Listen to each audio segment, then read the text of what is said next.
құрметті көрермендер, студияда лицей тынысы атты жаңалықтар топтамасы. Жаңалықтар легімен таныстыратын мен 7-ші Б сынып оқушысы Айтқұл Гүлім. Бүгінгі жаңалықтарда көретіндеріңіз: жетістіктер айдары, мәдени іс-шаралар айдары, жүлделі кездесу айдары.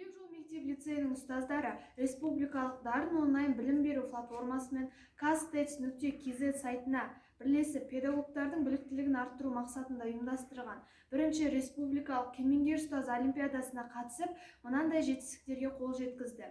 Жангарашев Ардақ Төлепбаевна бірінші орын, Жолшыбек Айгүл бірінші орын, Төлеуова Айнаш екінші орын, Жұмагүлова Гүлзат бірінші орын, Мұрзақұлова Сымбат бірінші орын, Жиренбаева Камшат екінші орын, Касенов Нұрбике бірінші орын, Көкірекбаева Ақиқат бірінші орын, Ибраева Гүлнар екінші орын, Төлеу Айнаш екінші орын, Аймаханова Жанна екінші орын, Айтмахамбетова Еркемай екінші орын, Байтанова Динара екінші орын, Адамбекова Ләйла үшінші орын, Дулатова Толғанай үшінші орын, Ордабаева Ризат Равшановна үшінші орын, Елеубаева Гаухар үшінші орын, Тілебалдиев Айдын үшінші орын, Мұратова Айсәуле үшінші орын, Абдыманапова Назгүл үшінші орын қатысып, жүлделі орындар иеленді. Құттықтаймыз. Мектеп лицейінде құрылған дебат клубының Парасат фракциясы аудандық қашықтықтан ұйымдастырылған Парасат қоғам мемлекеттік болашағының негізі атты пікірсайыс турниріне қатысып, 3-ші дәрежелі жүлдені иеленді. Құттықтаймыз. Мектебіміздің 5-ші сынып оқушысы Садықбай Амира бейбітшілік әлемі халықаралық қазақ творчестволық бірлестігі ұйымдастыруымен өткен ғылыми жобалар байқауына ақылды үй тақырыбымен қатысып, 1-ші дәрежелі дипломмен марапатталды. Құттықтаймыз. Әкімдігінің білім басқармасының ұйымдастыруымен 26 наурызда Тараз қаласында өткен облыстық ұлттық мектеп лига 2021 жарысына мектебіміздің 6-ші сынып оқушыларынан құралған қыздар командасы қатысып, волейболдан 2-ші орын жеңіп алды.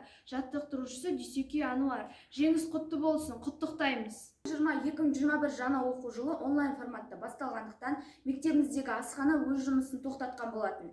1-ші сәуірден бастап 1 мен 11-ші сынып оқушылары офлайн форматта оқытылып, Жібек жолы мектеп лицейінің мектеп әкімшілігі тарапынан құрылған комиссия мүшелерінің асхананың 1-ші сәуірге балаларды тамақтандыруға дайындығын тексерді.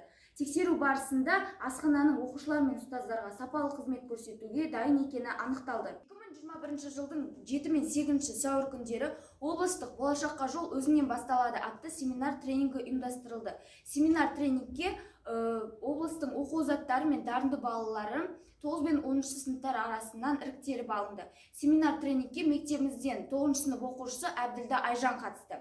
Жоспар бойынша 7 сәуір күні тәуелсіздік дәуірі 4-ші өнеркәсіптік революция тақырыбында дәріс пен тренинг өткізді.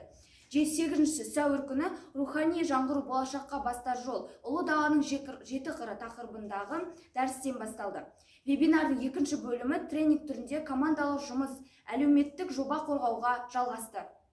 2021 жылдың 7 сәуір дүниежүзілік денсаулық күніне орай лицей оқушылары мен мұғалімдері арасында таңғы жаттығу ұйымдастырылды. Жаттығуға 165 оқушы мен мектеп әкімшілігі, сынып жетекшілері, дене шынықтыру пән мұғалімдері қатысты. 2021 жылдың 9 сәуір күні мектебімізде Жібек жолы мектеп лицейінің 2006 жылы түлегі, қазіргі кезде Алматы қаласындағы Асмет медицина орталығының ангиохирург дәрігері болып қызмет атқаратын Берімқұлов Руслан Кенесхановичпен кездесу ұйымдастырылды. Кездесу барысында мектептің түлектеріне өзінің мектеп қабырғасындағы оқып жүргендегі жеткен жетістіктері, балалық шақтағы арман мақсаттарын айтып өтті. Қазіргі таңда қол жеткізе білген мамандық иесі болуына жеткен жетістіктеріне Жібек жолы мектеп лицейінің ұстаздарының қосқан үлесіне өзінің шексіз алғысын білдіріп, мектебіміздің бұдан да үлкен жетістіктерге жете беруіне тілектес екенін айтты.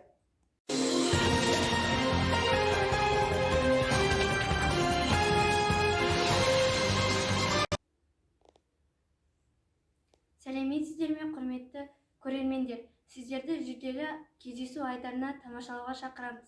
Әр оқу жылында Жібек жолы мектеп лицейінің оқушылары түрлі пәндер бойынша көптеген олимпиада мен байқауларға қатысады.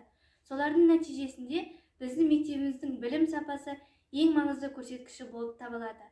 Осы жақында Дарын республикалық интеллектуалды орталығының өзге ұлт өкілдері арасында 1-ші дәрежелі дипломдарын иеленген 11-ші В сынып оқушысы Петрова Лия және де 6-ші В сынып оқушысы Бленков Никитаны сөзге тартсақ. Лия, сәлеметсіз бе? Сізге сұрағым бар еді. Осы биыл 11-ші сыныпты бітірмексіз. Осы соңғы 3 жылда көптеген олимпиадаға қатысып жүрсіз. Сол жайлы айтып кетсеңіз. Жыл сайын мен дарым мен кей олимпиадаларға қатысамын. Сол жерде сұрақтар қиын және күрделі, бірақ та олар жұмбақтар сияқты. Сол үшін олар өте қызықты. Мысалы, мен соңғы ағылшын тілінен олимпиадада мақал-мәтелдер келді. Осы мақал-мәтелдерді мен ешқашан көргенде жоқпын. Бірақ та оны аударсам, оны түсінсем, ол өте қызықты болады. Солай мен бірінші орында алдым. Тағы да биыл біз пәндік олимпиаданы жаздық. Бірақ өзіміз пәнді таңдаған жоқпыз. Бізге аудан бізге пәнді тауып, сосын мен математика пәнінен олимпиаданы жаздым. Басқа мектепте сұрақтар қиын болған. Екінші сұрақ вирус туралы болған. Осындай сұрақтарда мен ешқашан көргенде жоқпын, ол есеп қой. Солай енді қазір мен осындай есептерді қалай шығаруымды білемін. Солай мен 3-ші орынды алдым. Лия, саған көп рахмет. Алдағы уақытта ұбт-ға сәттілік тілеймін. Никита, саған сұрақ қояйын. Қазақ тілін қай кезден бастап үйреніп жүрсің? Мен қазақ тілін 1-ші сыныптан бастап үйреніп жүрмін.